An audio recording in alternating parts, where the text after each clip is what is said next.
Allô, allô.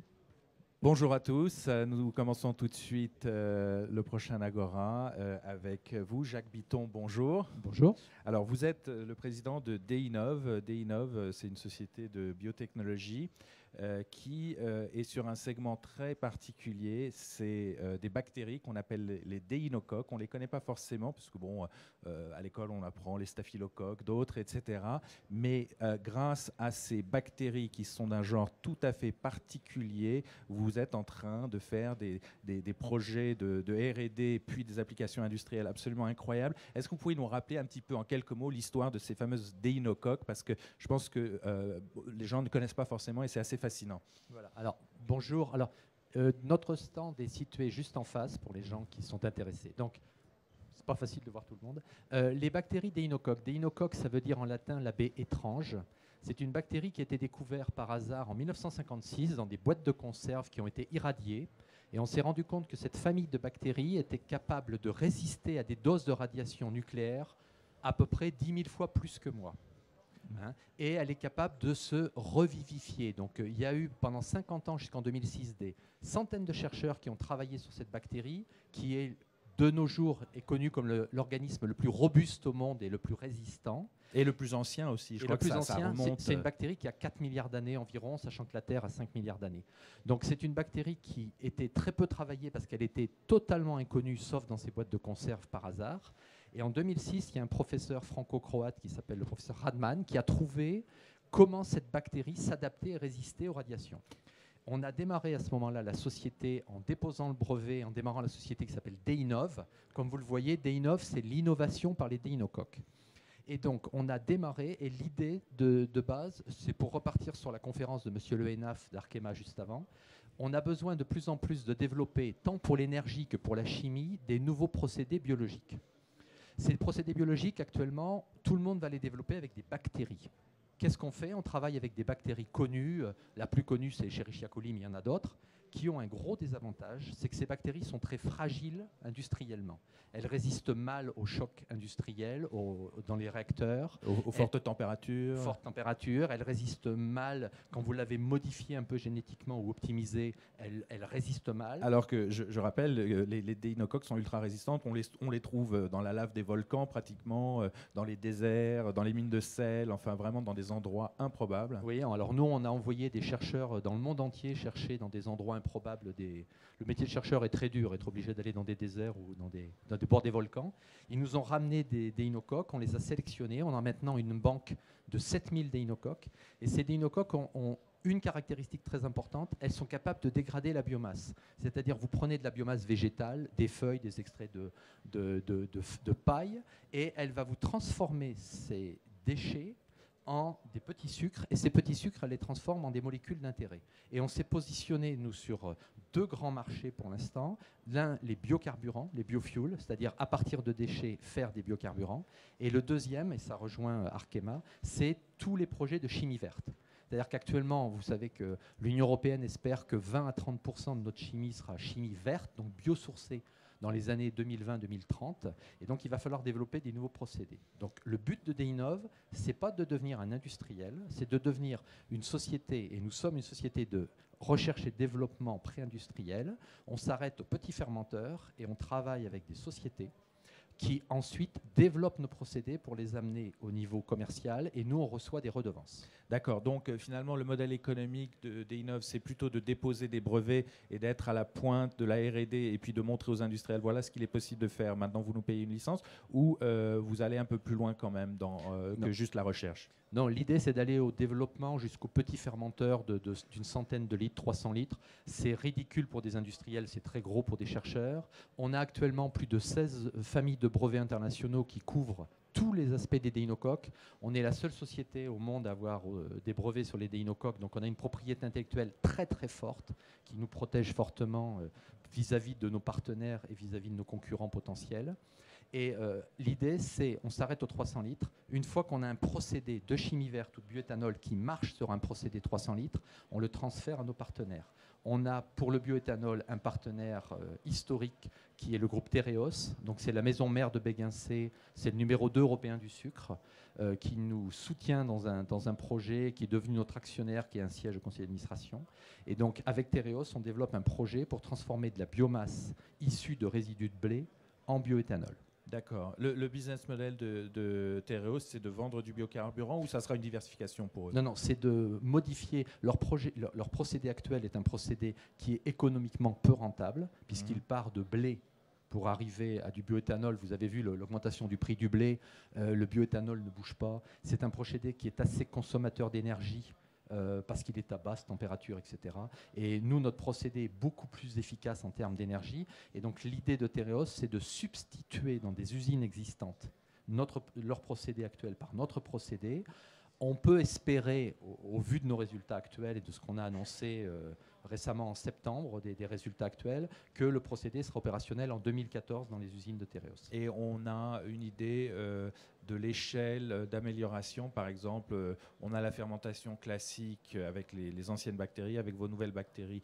Déinocoque, c'est quoi? C'est plus 20% de rendement ou quelle est l'échelle? Alors, c'est des estimations qui ont été faites par Tereos, parce que c'est eux les industriels. Je ne vais pas parler à leur place, mais on a basé tout notre travail sur le fait qu'on espère une amélioration de 20 à 30% du procédé actuel.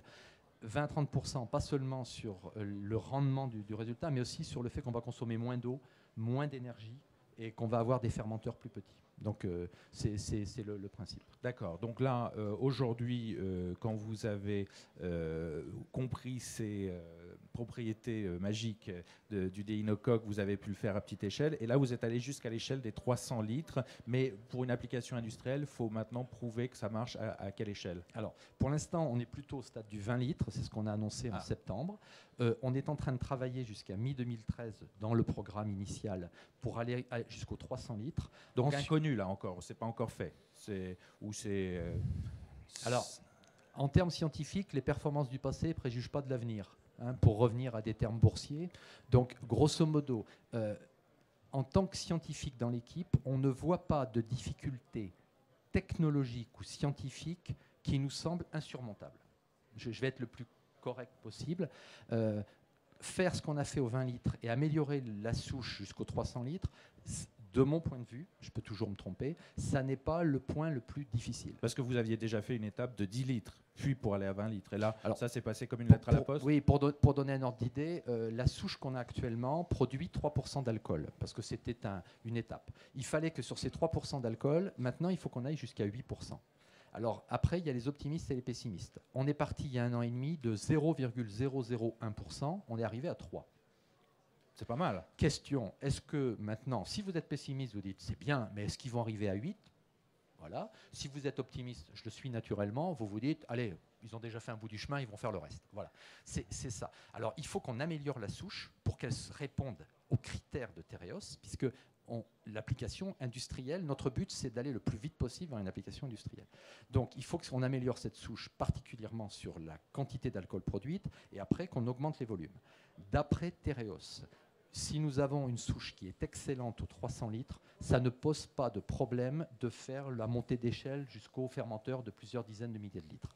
Mais ça ne sera plus votre problème, en fait, à partir de ce moment-là. C'est-à-dire que c'est Tereos qui prend la pleine responsabilité du développement jusqu'à 10 000 litres. C'est un vrai partenariat, on va travailler ensemble. Mais pour Tereos, plus vite ils iront et plus vite ils vont commercialiser, plus vite ça marchera le procédé.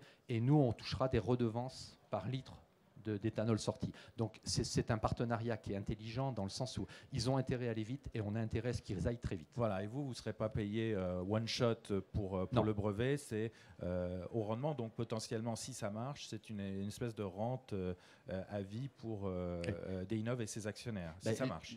L'idée, c'est ça. En plus, c'est des revenus de licence. Donc les revenus de licence sont moins imposés en France que les revenus tout court pour une société. Et l'idée, c'est d'avoir rapidement du récurrent, du rémanent actuel, sachant qu'il faut qu'on prenne une petite part du marché mondial du bioéthanol.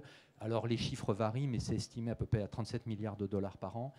Imaginez, si on arrive avec notre procédé, avec Tereos, à prendre que quelques pourcents du marché, et sur ces quelques pourcents, on prend quelques pourcents par litre, la société sera rentable. Mais il faut le reconnaître, on est une société innovante, hein, c'est marqué dans le nom, hein, d'innovation, et donc il y a toujours un facteur de risque.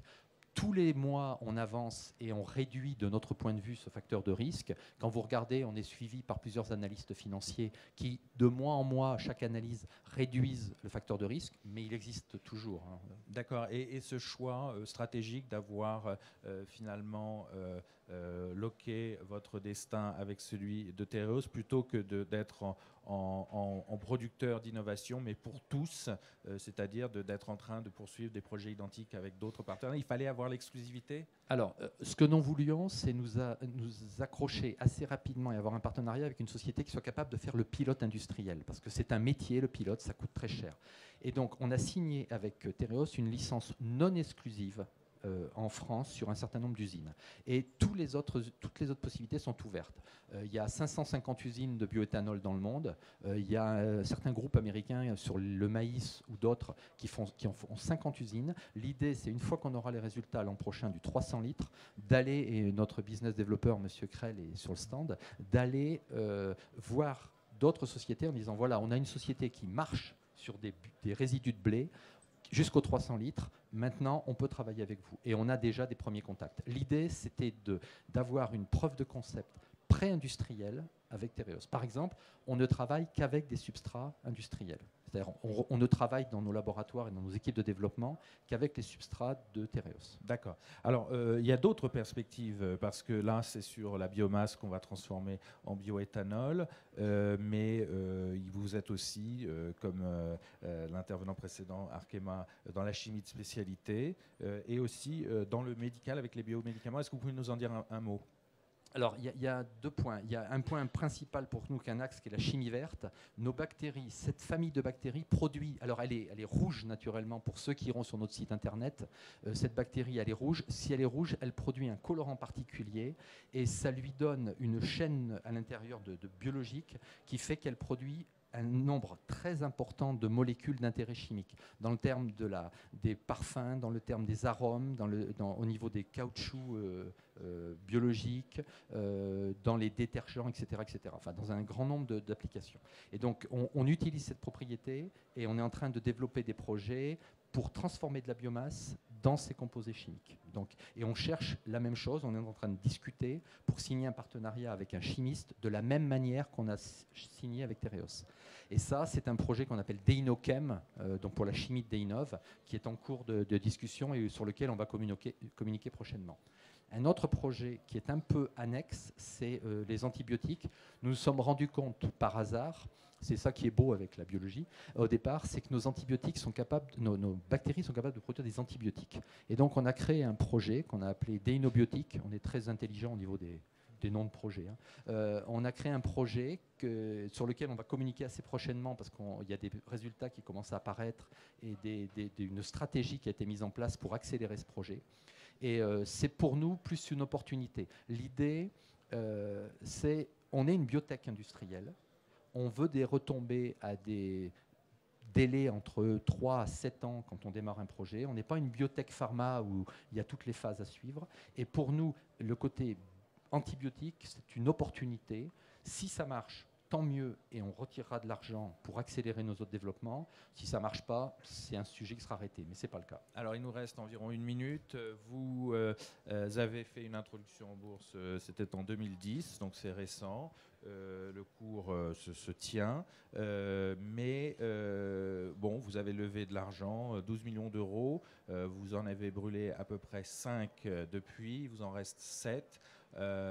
Comment on est là par rapport au financement et au développement et vos besoins en capital? Parce que bon, c'est toujours le sujet avec les biotech, il faut tenir jusqu'au jackpot. Alors d'abord, on a démarré en 2010, on a à 8,33 l'action, on doit être à 10 ou 11, je n'ai pas suivi aujourd'hui, donc c'est quand même correct. On avait 1600 petits porteurs que je remercie, parce qu'investir dans des sociétés de biotech, merci pour ceux qui le font, c'est quand même important pour nous tous, parce qu'on crée de l'innovation pour les années à venir et des emplois pour les années à venir. On a actuellement 2600 actionnaires individuels.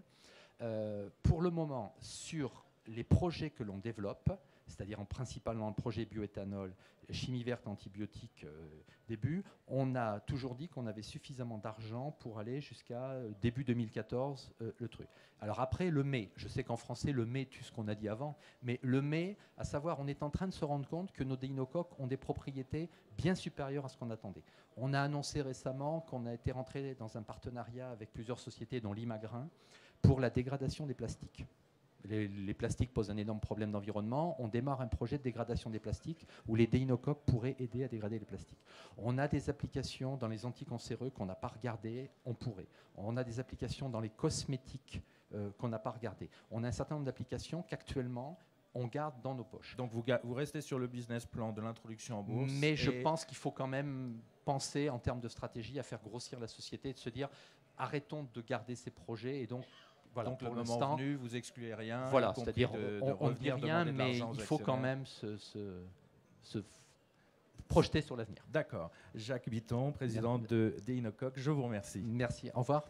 Bonne journée à vous.